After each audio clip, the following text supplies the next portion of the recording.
Hola amigos, buenas noches. ¿Cómo están? Un saludo desde Colombia.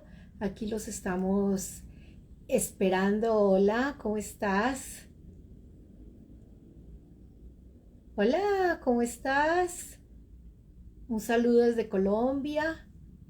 Qué bien, qué puntuales. Aquí estamos. Una noche fría en Colombia. ¿Ustedes cómo están? Aquí los estamos esperando. Un saludo a todos. Muy bien. Veo que ya se están empezando a unir. Volvemos a las tertulias. Hace un tiempo, Mariano Aguiló, desde Argentina, el año pasado, cuando estuvo así súper fuerte todo el tema de la pandemia, creó un programa muy interesante que se llamaba Las tertulias en tiempo de pandemia. Y durante todo el año nos tuvo súper entretenidos. Estábamos esperando, hola, buenas noches, ¿cómo estás? Esperando a ver, ay, mira, aquí tenemos mis estudiantes, muy bien, chévere, chévere, aquí qué rico, desde Bucaramanga, Colombia, muy bien.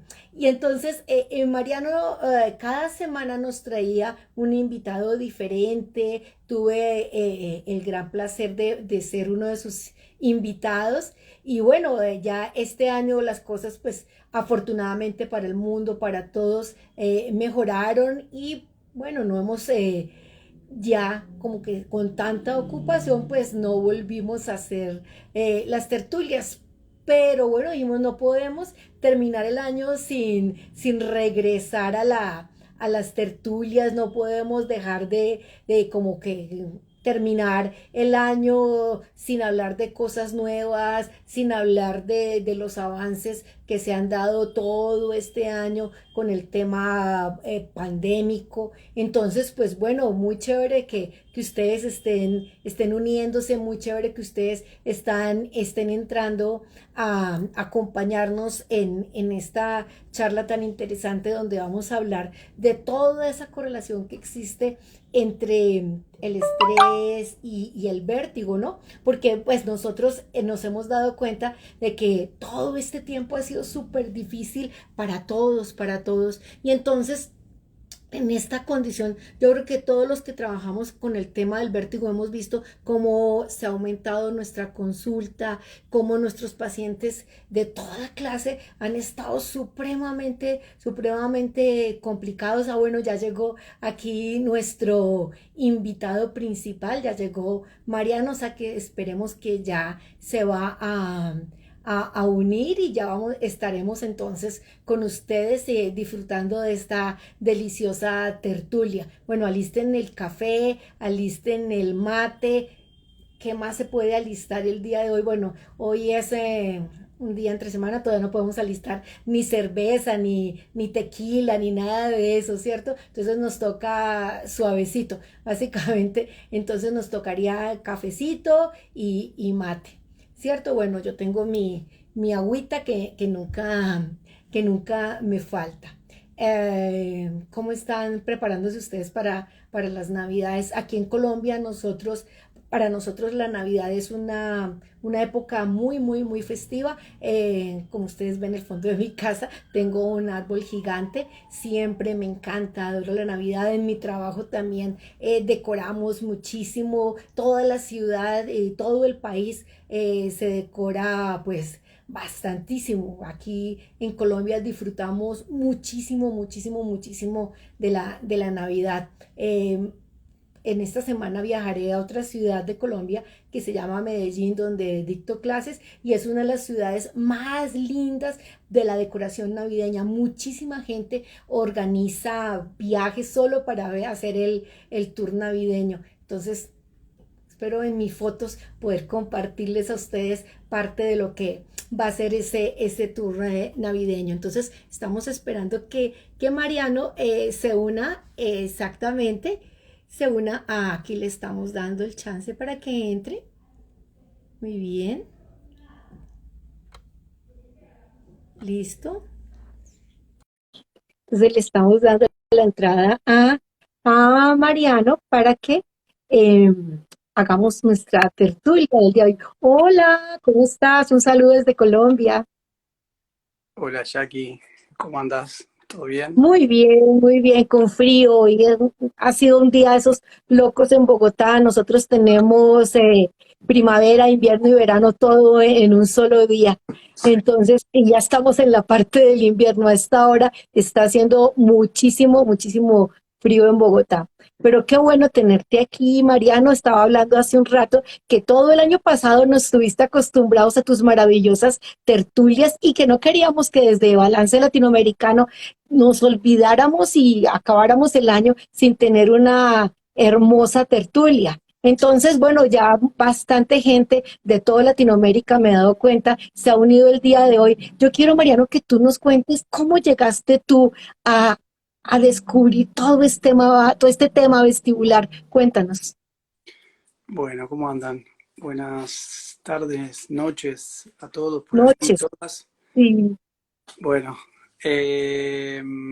sí, es lindo estar acá de vuelta en esta situación que te pones un poco de adrenalina, el estrés te sube. Y sí, sí, claro. en la semana estuvo bueno porque me contestaron y me escribieron varias personas si en algún momento iban a volver las tertulias.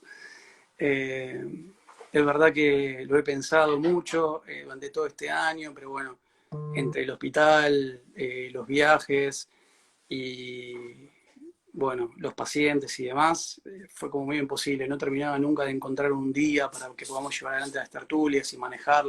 Primero pensé en hacer una vez por semana, después una vez cada 15 días. Bueno, nada, después el hospital se conllevó la mayoría de las horas, así que no se pudo. Pero bueno, está bueno que podamos tener este espacio acá, aunque sea la última de las tertulias del año, así que está genial. Más vale tarde que nunca, como decimos en Colombia, ¿no? Más vale tarde que nunca. Y qué chévere, estamos terminando el año, entonces pues sea hasta una oportunidad para que no haya pasado el año en blanco sin tertulia. Bueno, cuéntanos entonces, ahora sí, después de toda esa travesía que tú has hecho, ¿cómo fue que tú llegaste como kinesiólogo a trabajar, a dimensionar este mundo de lo vestibular? Sí, bueno, ahí mira, me perdí porque veo a muchos colegas conocidos, así que bueno, les mando un abrazo grande a todos y todas. Bueno, para ser exacto, comencé en la parte de rehabilitación vestibular en el año 2009. Comencé buscando una respuesta para aplicarle a los deportistas. Yo soy deportólogo como título de posgrado en la UBA y en ese momento yo ya me encontraba en un equipo de fútbol. Mi idea era poder, veía a todos los deportistas que cada vez que tenían una lesión, volver a la cancha siempre costaba, y pensando mucho más allá de ese patrón de lesión,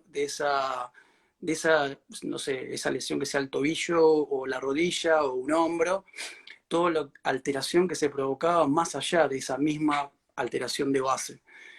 Cómo el deportista después iba haciendo como un montón de situaciones para compensar su posición, evitar el dolor, apuraba los tiempos para volver a la cancha. Y bueno, ahí es donde el terapeuta es el que tiene que ponerse un poco más firme. Así que empecé a buscar nuevas herramientas para poder empezar a trabajar el equilibrio. Esa era la idea. Y en sí empezar a diferenciar un poco realmente de lo que era el equilibrio por un lado y la propiocepción por el otro, ¿bien? Que a veces uno no se da cuenta y comete el error de creer que es lo mismo y bueno, no es así. Entonces, bueno, así fue que en el año 2009 empecé a formarme en la rehabilitación vestibular y lo primero que intenté hacer es aplicar lo poco o mucho que iba sabiendo a los deportistas que iba teniendo. Así que esos fueron mis primeros pasos. Después, bueno, seguí formándome y bueno, hasta la actualidad que, bueno, al trabajar el equilibrio hay muchas formas de hacerlo, por suerte, y para bien de nuestros pacientes, ¿no? La idea era siempre poder trabajar lo más global posible y con la mayor inclusión posible de no solamente una lesión del punto de vista motor, sino también trabajar de un punto de vista emocional del paciente, siempre teniendo en cuenta ese parámetro en el deportista, que bueno, obviamente el estrés que le lleva a estar fuera de la cancha, lo que siente que está perdiendo el espacio en el equipo, la presión que le pone la familia muchas veces en ese chico, de que, bueno, que a veces es como una salvación, ¿no? En esa familia. Así que, bueno, ese es un factor que siempre tenemos que tener en cuenta cuando vamos a tratar a un deportista. Así que, bueno, eso es lo que intenté y, bueno, siempre mi visión era neurocognitiva, siempre era apuntando al multitasking, a Claro. sumar la mayor cantidad de estímulos posibles en ese deportista. Ah, qué interesante, Mariano. Eh, hay una duda que yo tengo porque la he visto en mi consulta y es que en estos tiempos de pandemia hemos visto, o por lo menos lo he visto en mi consulta, un aumento bien importante de trastornos vestibulares. ¿A ti te ha pasado? Cuéntanos eso.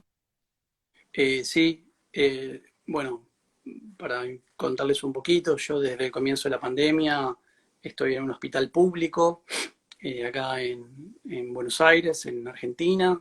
Eh, Estoy en el área de COVID, con pacientes leves, Oh, moderados y qué post-COVID. tenaz.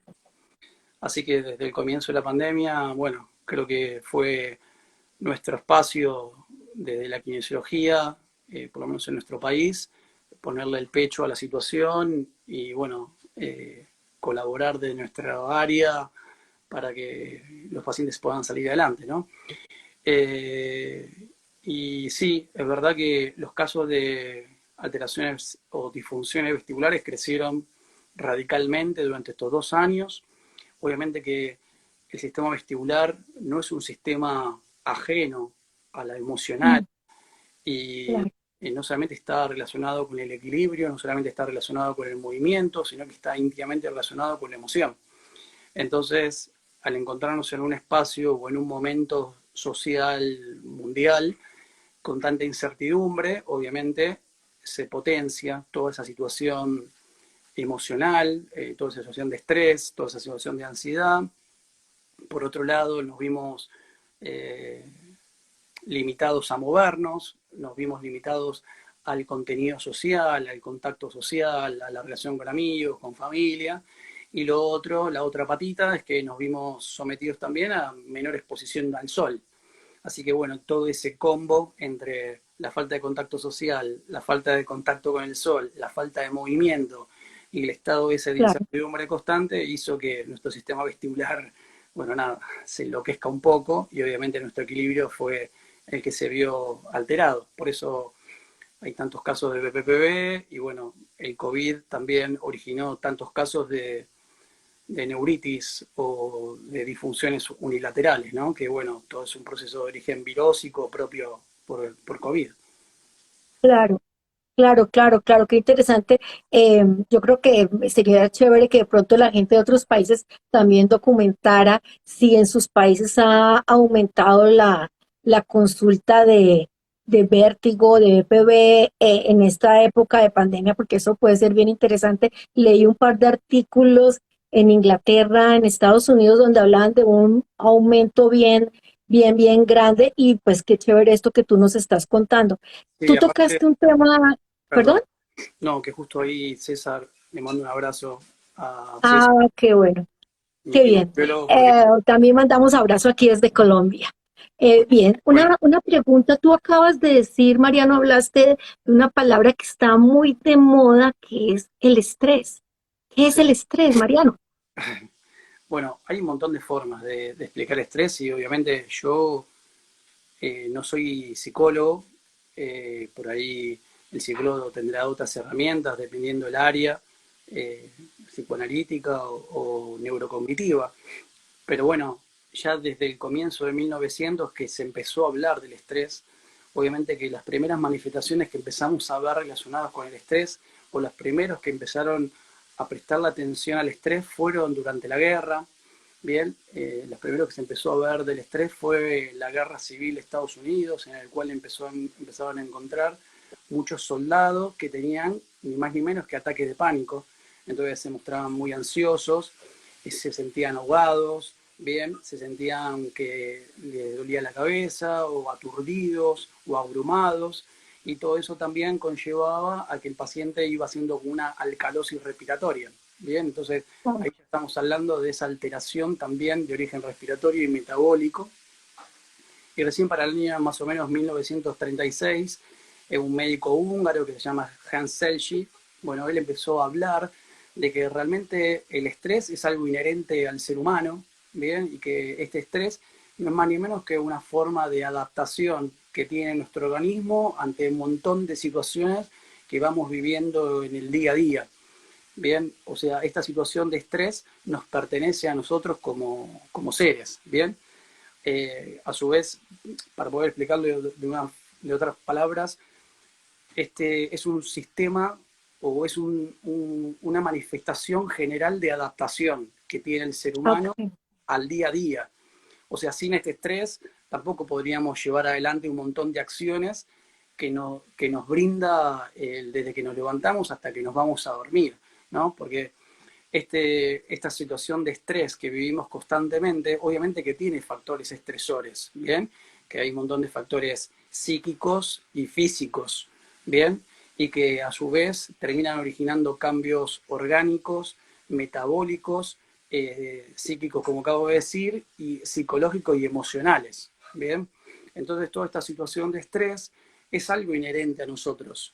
Lo que pasa es cuando este estrés perdura en el tiempo, ¿bien? O Ok. sea, para diagramarlo, vamos a hablar que el estrés lo podemos tener como una parte que es el distrés, ¿bien? Que es algo, una adaptación normal del ser humano, y por otro lado vamos a tener una adaptación en la cual está alterada, ¿bien? Y que se llama lo que es el distrés, ¿bien? Este distrés poco a poco va llevando al paciente o nos va llevando a nosotros a la enfermedad, ¿bien? Porque va originando mucha situación de ansiedad y esta situación de ansiedad es no adaptativa. Entonces, bueno, por eso es que nos vamos enfermando. O sea que me estás haciendo pensar una cosa, ¿existe como un estrés positivo y un estrés negativo? ¿Es algo como eso? ¿Lo estoy entendiendo bien? Para ser exacto, sí, pero Ah, ok. porque hay un estrés que es inherente a vivir, es el que a nosotros nos va a llevar a tomar decisiones. Pero si yo vivo en una granja, de pronto no tengo tanto estrés.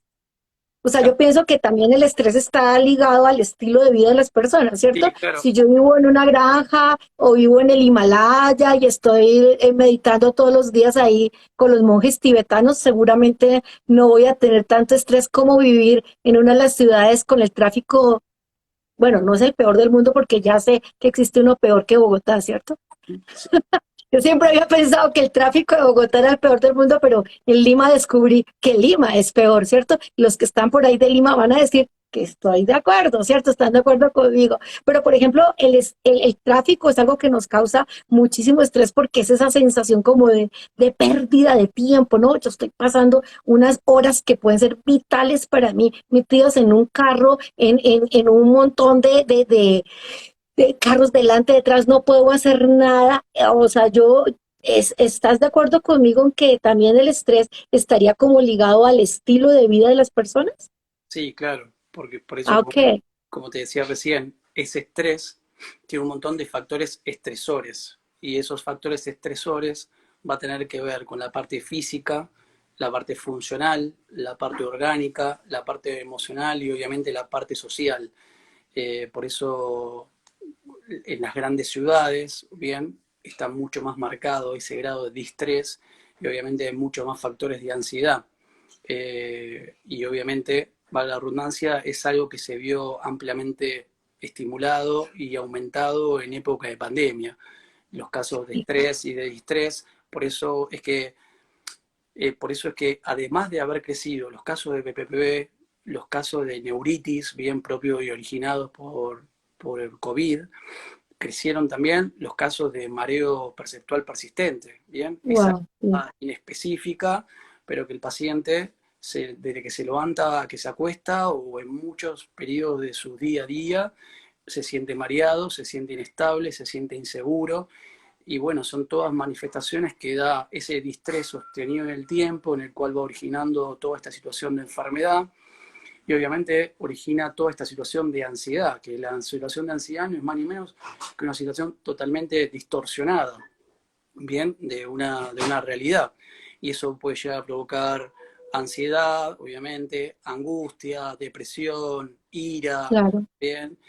Náuseas, vómitos, sudoración, palpitaciones, desequilibrio, alteración en la comunicación, alteración en la memoria, alteración en el aprendizaje, ¿bien? Y por eso también conllevó que los adultos mayores tengan tanto deterioro neurocognitivo en estos 2 años, ¿no? Porque obviamente es una claro, población que estuvo muy en riesgo. La falta de contacto al sol, la falta de movimiento, la falta de contacto claro. social, y la incertidumbre, bueno, llevó a que esto crezca aún más. Tú acabaste de terminar, nosotros los que te seguimos en redes, sabemos que acabaste de terminar un posgrado. ¿Cómo se llamaba ese posgrado? Un nombre larguísimo, ¿no? Sí, es más fácil decir medicina del estrés, pero sí, medicina del estrés, psicoinmuno, Pero, endocrino, en neurología, sí. Es algo que sí, parece un yo, trabalenguas en realidad, ¿cierto? Pero bueno, resumido sería como medicina del estrés. sí, y Entonces, sí, todos los factores no, que te iba a preguntar hormonales. con esto que tuviste todo tan interesante todo este año de medicina del estrés. Entonces, cuéntanos qué correlación existe entre el estrés, el vértigo, el equilibrio, cómo se puede correlacionar.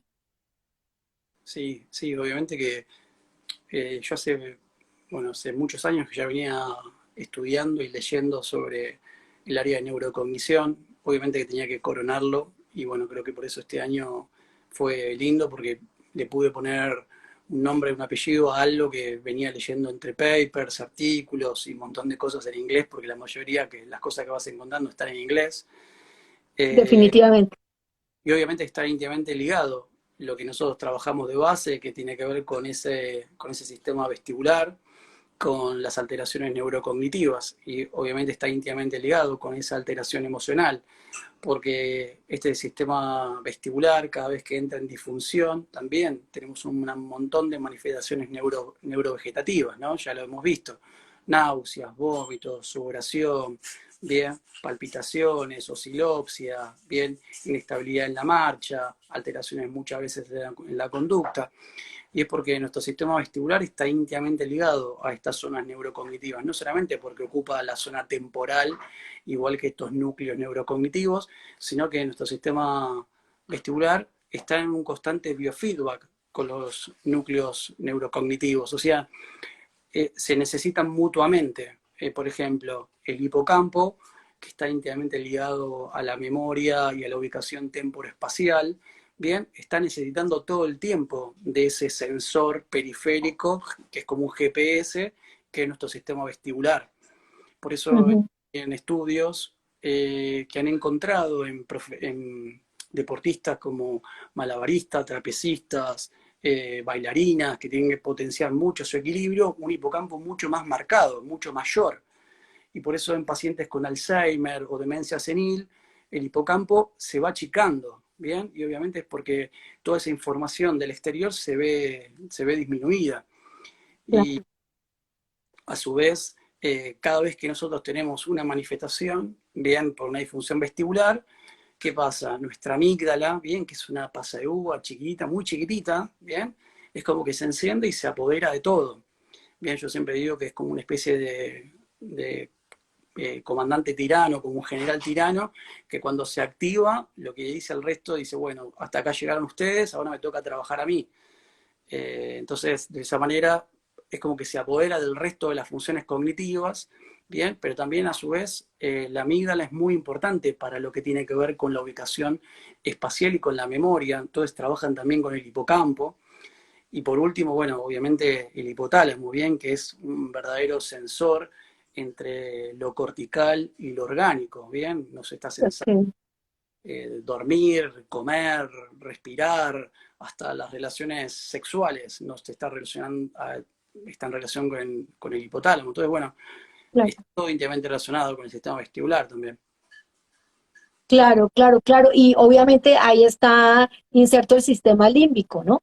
Porque pues toda esa emocionalidad de los pacientes siempre está ahí. A mí me ha pasado, por ejemplo, cuando los pacientes llegan siempre tengo incluido en la historia clínica eh, la evaluación emocional. En este momento, muchos de mis estudiantes de la Universidad de Medellín están en este live porque vamos a hacer quiz, ¿no? Ya les advertí que vamos a hacerle algunas preguntas de la charla de hoy. Entonces, imagínate, ya les activé su sistema límbico, les dije, si no asisten al Instagram, no, no mentiras, ellos saben que es broma, pero sí me parecía importante que ellos eh, vieran a otra persona que está al otro lado del mundo, al otro lado de nuestra pequeña realidad colombiana, para que vean que este tema de lo vestibular, pues lo vemos en todo el mundo, lo vemos,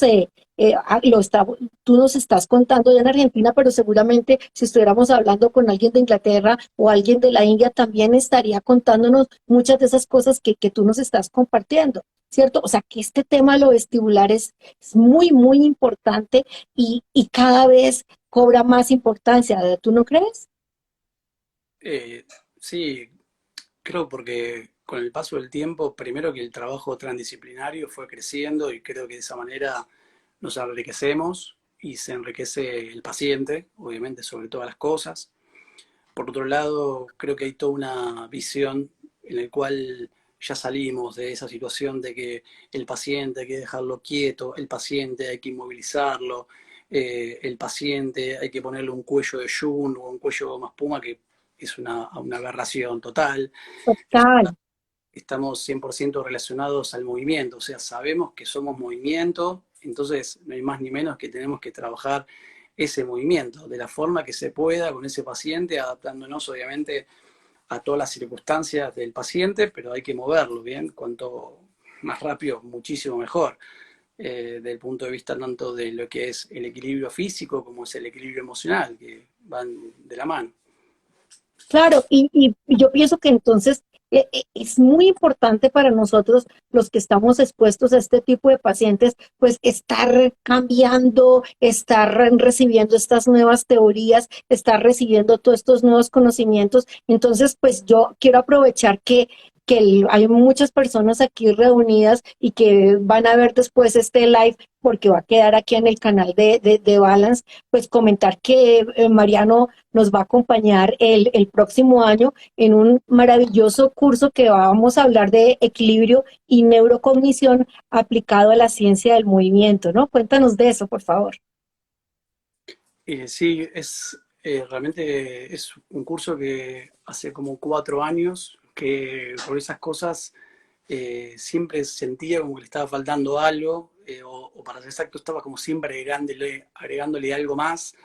Al principio obviamente era 100% aplicado al deporte, y siempre era una visión mucho más deportiva.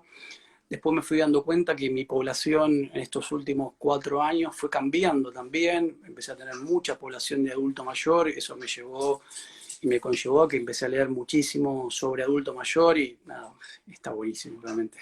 Es infinito todo lo que podemos encontrar sobre adulto mayor.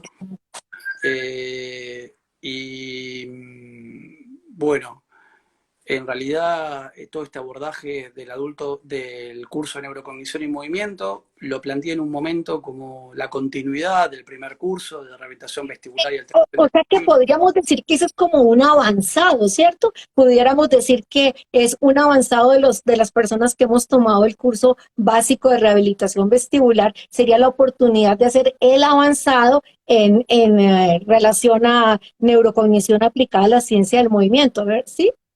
¿No estoy equivocada?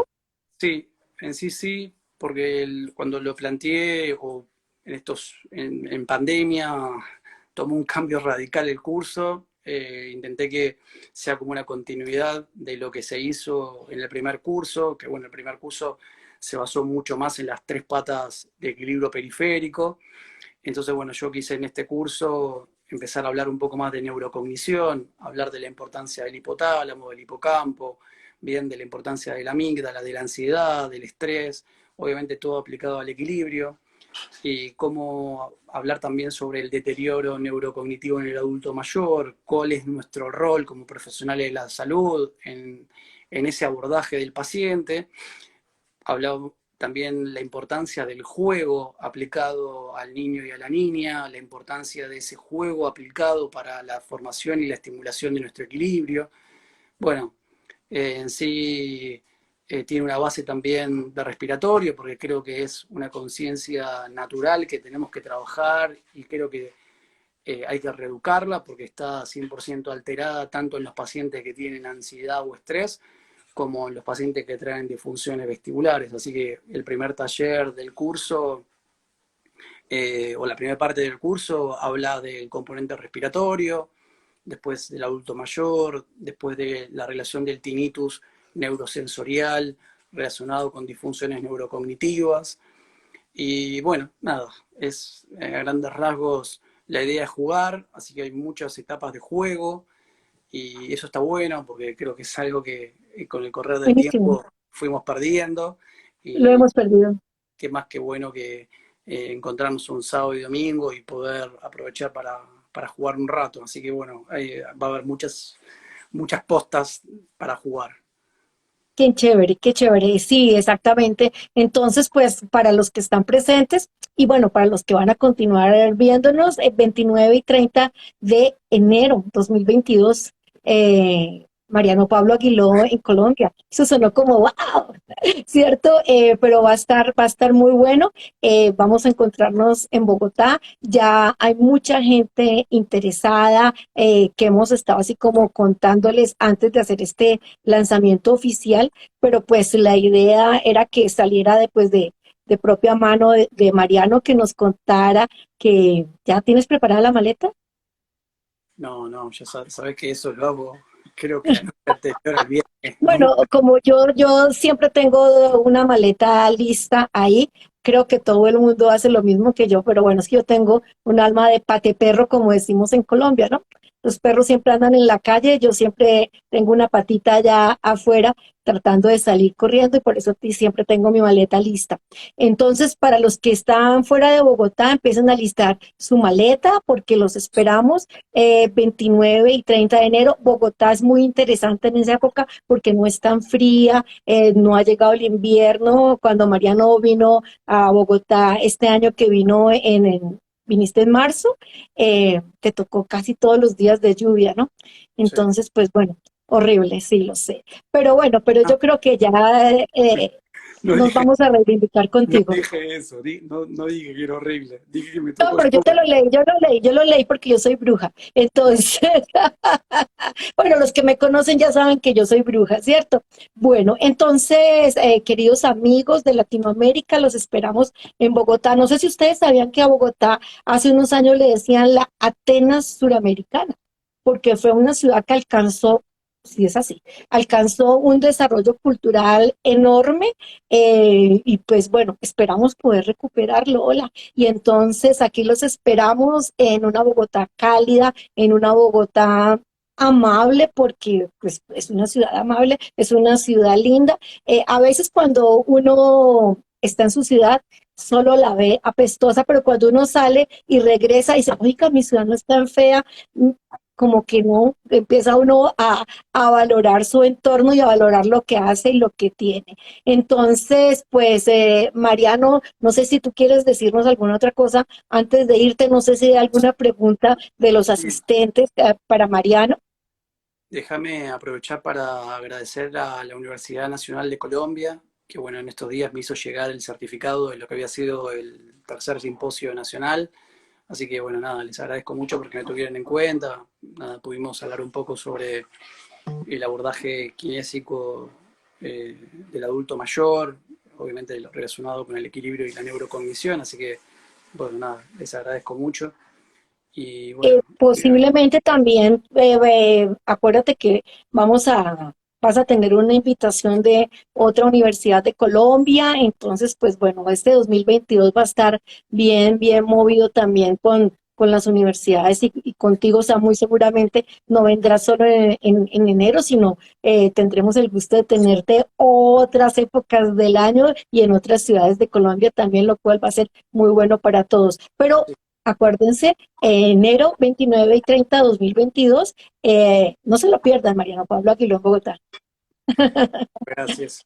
Sí, también les agradezco mucho a la Universidad María Cano, obviamente, creo que eso es lo que me quisiste decir, de la Sí. Universidad de Medellín, de verdad me olvidé también de, bueno, su invitación, así que bueno, les agradezco muchísimo. Eh, no sé si me quieren Bueno, que preguntar no sé, algo me más. parece que no hay preguntas, ni Bueno, saludos, ni comentarios. bueno, igualmente Bien. les agradezco mucho de los que están por ahí, porque a muchos los conozco, muchos estuvieron presentes en lo que fueron las tertulias el año pasado. Le agradezco mucho a César, que es mi kinesiólogo, que me está trabajando mi codo, que me lo fracturé hace 2 meses, así que nada, César, muchísimas gracias. Un Eh, saludo a César desde Colombia también. sí, Muy y, bien. y ahí estoy viendo a Noé, Mm. colega que formó parte del posgrado, de este segundo posgrado que fue este año, así que les agradezco mucho. Otra cosa que quiero decirles es la importancia de cómo se fue sumando el área de neurocognición en diferentes situaciones, ¿no? Por ejemplo, yo formo parte de fisioterapia 1 y 2 en la UBA y tenemos un área en el cual hablamos de la relación neurocognitiva, ¿bien? No solamente relacionada con la aplicación de los agentes físicos que tiene que ver la materia, pero sí relacionada mucho con el estado del paciente cuando viene al consultorio y obviamente bueno, con otro tipo de agente que es un biofeedback. Así que bueno, me hizo poner muy contento que también se habla en la facultad y eso es importantísimo, bien, esa forma de abarcar al paciente como un todo, ¿no? Y no solamente un pedacito por cada lado.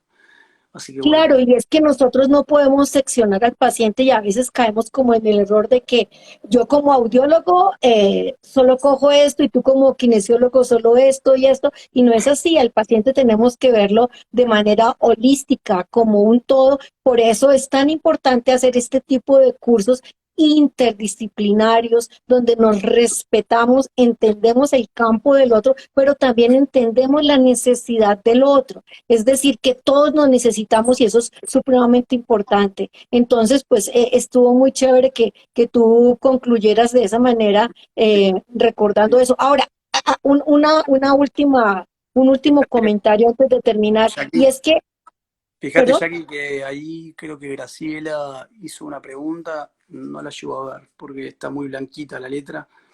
espérate a ver, aquí hay Es, una, espérate a ver, ¿qué así, dice la pregunta? hice una pregunta más arriba, me parece que dice. Más arriba, espérate, Patri Pau. Es que Y como abajo dice, este curso se hice una podría hacer pregunta, en otras Graciela, dice, fechas más. perdón, no la veo, perdón, ¿qué dice? Perdón. No sé, yo ¿Qué dice encontré la, una pregunta sola. hice una pregunta más arriba? Cariño, ¿pudieras hacer la pregunta de nuevo porque no la veo? Estoy tratando de ver la pregunta de Graciela.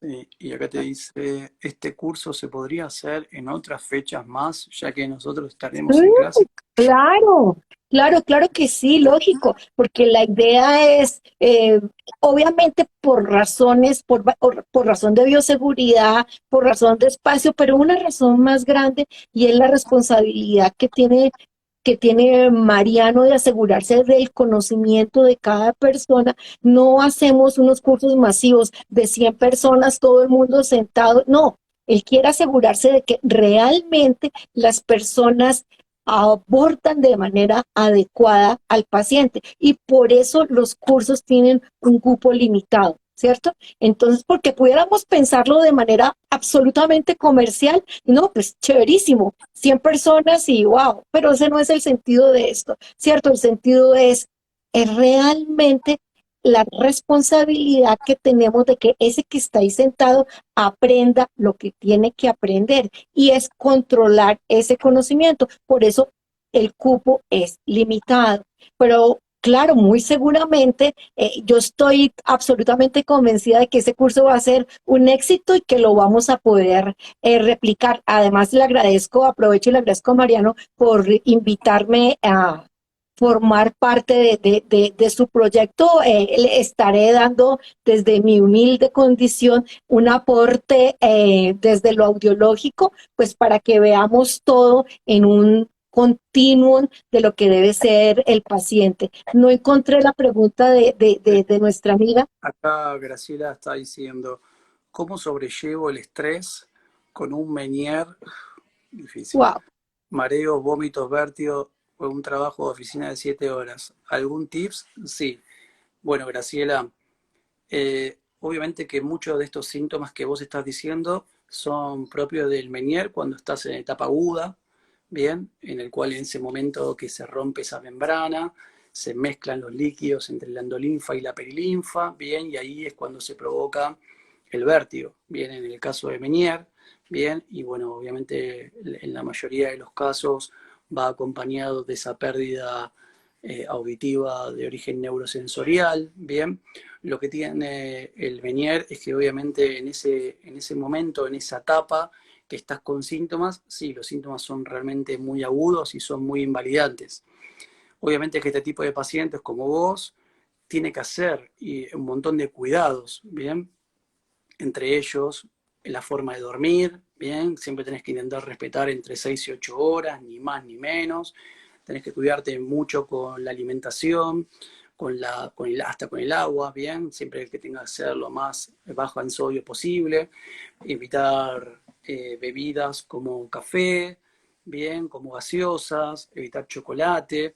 Tenés que tener mucha actividad de punto de vista recreativa también, obviamente que fuera de la etapa aguda, bien, tenés que trabajar mucho con el movimiento, obviamente tenés que trabajar mucho la capacidad respiratoria, ¿para qué? Para poder vencer en ese momento, cuando estás en crisis, en ese momento vas a estar en hiperventilación, entonces poder ir conociendo ese proceso de hiperventilación y cuando estás en esa etapa de hiperventilación, poder ir regulándolo. ¿Qué quiere decir eso? Que vos hagas consciente tu hiperventilación y cuando estés en esa situación lo puedas saber manejar. Bien, obviamente que este tipo de pacientes que tienen un Menier necesitas una rehabilitación vestibular, necesitas un terapeuta de base y bueno, por lo que me estás explicando también vas a necesitar un apoyo psicológico. Seguramente, seguramente. Sin, creo que no hay más preguntas. No, Como claro. que no.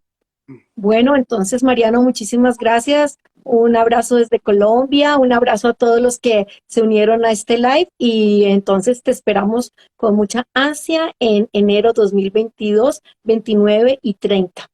Bueno, muchísimas gracias a todos, cuídense mucho. Bueno, deseo que pasen unas excelentes fiestas. Síganse cuidando realmente porque Sí, los casos despacito, despacito, pero van aumentando, bien. Y creo que todavía depende mucho de nosotros, bien, de cuidarnos entre todos. Así que bueno, y deseo realmente que tengamos un excelente 2022, que podamos sacar un poco la cabeza de esta situación en la cual estamos viviendo y que, no sé, estemos un poquito más tranquilos y felices. Así que bueno, quiera nada, Dios que así sea. Un muchísimas beso, un abrazo a todos, gracias. gracias, Jackie, también. Chau, chau. Chao, chao.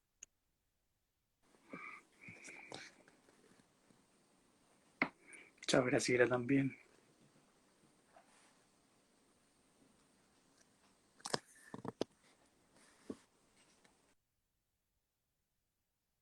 Bueno, muchísimas gracias a todos y entonces ya saben, 29 y 30 de enero, los que estén interesados en el curso, entonces por favor envíenos aquí en esta misma página, déjenos su correo electrónico para enviarles la información. Un abrazo desde Colombia a todos, gracias.